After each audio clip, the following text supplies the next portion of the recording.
बिस्मिल्लाहिर्रहमानिर्रहीम। खातिन हज़रात, मैं हूँ अख्तर अब्बास और आप सबको मेरा सलाम पहुँचे। इस बार आपको 6-7 सवाल हैं बालों के हवाले से। मिसेस हबीब ने कहा कि उनकी बेटी अभी एफएससी का एग्ज़ाम दे रही है और एग्ज़ाम के दौरान उसके बाल बहुत झड़ने लग गए। और फ़रा ने कहा कि सर जी मेरा हेयर फॉल बहुत ज़्यादा है, प्रेगनेंसी की वजह से उनका हुआ। अनीस रहमान साहब ने कहा कि सर मैं सर से गंजा हो रहा हूँ, मुझे बहुत बुरा लगता है, और दोस्त मजाक उड़ाने लग गए। कहीं कहीं बाल हैं लेकिन ज़्यादा जो है उसमें से गायब हो गए। तो हमने सोचा फिर आज इसी मौजू पे बात कर लेते हैं कि आखिर ऐसा क्या हो कि सर के बाल गिरना कम हो जाएं या बंद हो जाएं। हाँ, एक खातून ने पूछा था कि मैं अपने सर का बाकायदा मसाज करती हूँ और ऑयल लगा के कई घंटे छोड़ देती हूँ पर मेरे बाल गिरना बंद नहीं हुए। ये मिसेस एहसन है।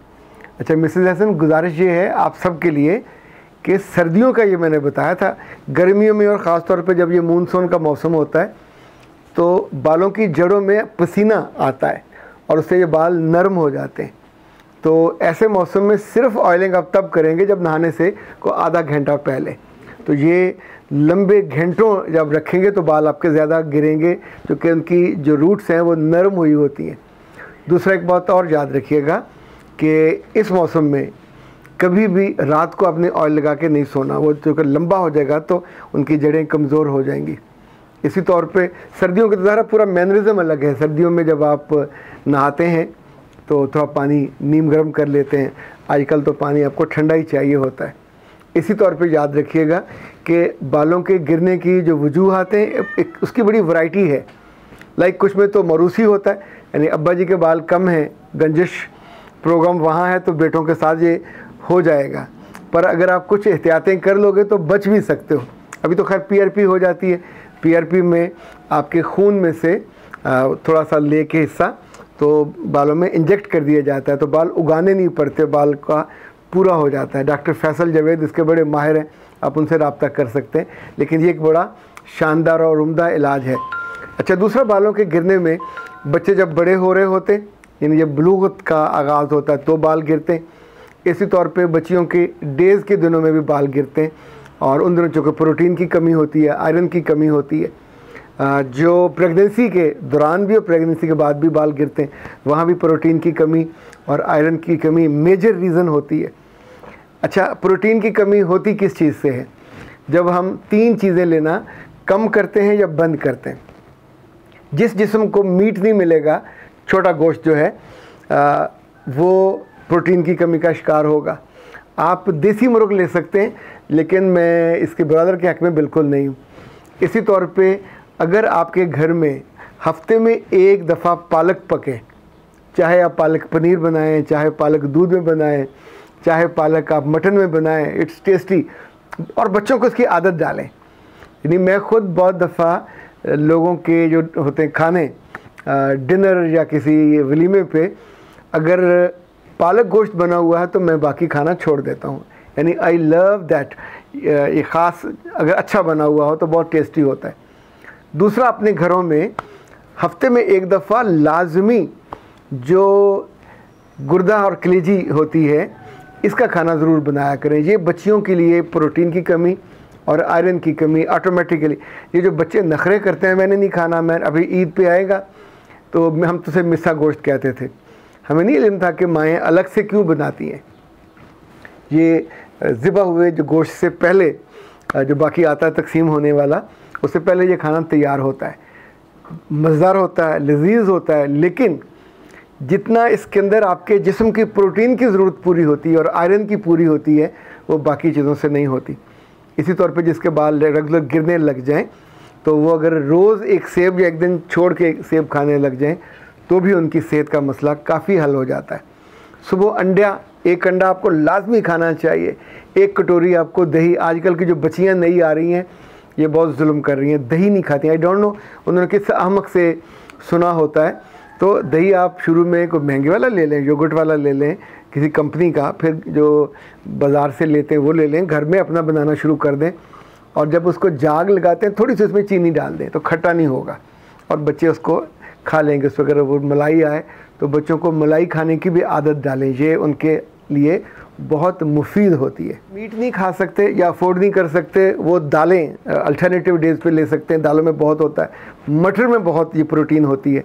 सो अपने जिस्म की जो ज़रूरतें हैं जब पूरी नहीं करेंगे तो उसका फिर ज़ाहिर सर में बाल कम हो जाते हैं। और जब आप नहा के, ख़वातीन ख़ास तौर पर नहा के निकलती हैं तो अपने गीले बालों में कभी ब्रश ना करें, थोड़ा उसको ड्राई होने दें। ड्रायर इसीलिए तो बने, पंखे के नीचे बैठ जाएं कुछ देर, उनको हल्का फुल्का। अच्छा, कुछ लोगों को मैंने देखा है, आदत उनकी होती है अपने बालों को वो बहुत ज़्यादा यानी ज़ोर ज़ोर से अपने लिहाज से तो वो पंजाबी में कहते हैं चास कर रहे होते हैं, पर ये भी बालों की जड़ों को कमज़ोर कर देते हैं। अगर आपने हल्का फुल्का बालों में वो करना है, मसाज करना है, तो आप उसको यूँ करेंगे, यानी ये धीरे धीरे करेंगे और राउंड में करेंगे, गोल गोल, यानी वो जो ज़ोर से पकड़ के जालमाना तौर पे नहीं करेंगे। अगर आपको खुदा न खास्ता टाइफाइड हुआ हो या बीमार रहे हों या बुखार हुआ तो उसके बाद भी बाल झड़ते हैं।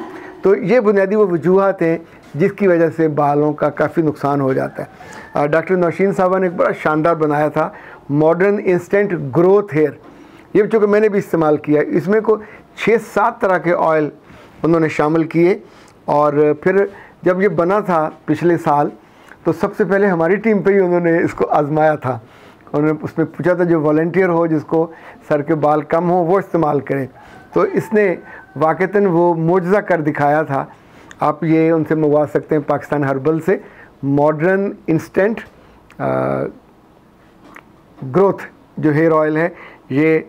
और ये मेरा ख्याल उनका 3 का पैकेज भी होता है। प्राइस मुझे अंदाज़ा नहीं है, आप उनसे 0300 041 9942 से मंगवा सकते हैं। अच्छा, एक बात और याद रखिएगा ये गुर के तौर पे कि जो बचपन में ऑयल आपकी अम्मा आपके सर में लगाती थी, वो गिरी का तेल हो यानी नारियल का, वो ऑलिव हो यानी जैतून का, या बादाम का, या सरसों का कच्ची घानी वाला जो तेल है, तो वो आपके बदन के साथ हमेशा अलाइन रहता है। और आप कम बाल, यानी जैसे फारुगुल बाल होता है, वैसे उर्दू का जो फारुगुल बाल है उसका ताल्लुक इन बालों से नहीं है, वो अपनी मसरूफियत से फ़ारुग होना, लेकिन आम तौर पे लोग गलत इस्तेमाल कर जाएंगे। वो फ़ारुगुल बाल हो गया, यानी बालों से फ़ारुग होना नहीं है, वो मसरूफियात से फ़ारुग होना है। लेकिन फिर आप फ़ारुगुल बाल नहीं होंगे, ये कौमों वाला है। अच्छा ख़ातिन हज़रात, कुछ लोगों को बाल झड़ की बीमारी होती है और कुछ के साथ मसला ये होता है कि अगर उनको शुगर हो जाए और 40+ हो या उनकी उम्र बढ़ रही हो 40+, तो भी बालों के गिरने का मसला हो सकता है। इसका हल खुराक अपनी बदलना है, नहाने की आदत बदलना है, अपने सर पे जो हेयर ऑयल है वो लगाना है, और एक स्ट्रेस फ्री, टेंशन फ्री जितनी भी ज़िंदगी आपकी होती है उसका बहुत ज़्यादा ताल्लुक़ होता है। चूँकि कार्टिसोल एक हार्मोन होता है जो पैदा होता है और ये स्ट्रेस की वजह से पैदा होता है, और ये बालों का तो दुश्मन है, बालों को जड़ों से ले जाता है। इसको कोई और नहीं पैदा करता, आप खुद ही पैदा करते हैं जब आप एंजाइटी में और टेंशन में और स्ट्रेस में ज़्यादा होते हैं। इनफैक्ट अपने मामलात को सेटल रखिए, कंट्रोल रखिए, बहुत पंगा ना लीजिए, बहुत जगह जगह टांग मत अड़ाइए, ताकि आपके बाल भी महफूज रहें और आप असाबी तौर पर भी मजबूत रहें। अच्छा, मुझे याद आया खुर्रम ने और क्या नाम था उनका, रीसा, इन दोनों ने लिखा था कि उनके गांव में या जिस जगह पे वो रहते हैं वहाँ पानी में खारा पानी है तो क्या करें। तो बेटा वहाँ तो मजबूरी होगी कि आप नहाएंगे उससे, और अपने साथ मीठे पानी का आप 1-2 डब्बे ज़रूर रखें। जब नहा चुके तो फिर आप उस आखिर में अपने बालों को मीठे पानी से वाश करें, यानी जो ड्रिंकिंग वाटर है वो जो पीने वाला पानी होता है या ये जो अच्छा पानी है, ताकि जब आप आएँ तो उस वक्त आपके वो नमकियात आपके बालों की जड़ों में ना हो, ताकि मजबूत रहें। ये नमक कभी हमारी ज़िंदगी में और हमारे बालों में और हमारे जो ज़िंदगी की खुशियाँ हैं उनको गारत ना करे, और तंग करने वाली चीज़ है। बाल चूँकि आपकी खूबसूरती का सिंबल है, औरतों में हो या मर्दों में हो, दोनों में आपको ज़रा हसीन बना देता है, काबिल तवज्जो भी बनाता है। ज़रा सा आप स्टाइल बदल लें तो और जाज़िब हो जाते हैं। सलामत रहिए। अख्तर अब्बास को दीजिए इजाज़त। अस्सलाम वालेकुम।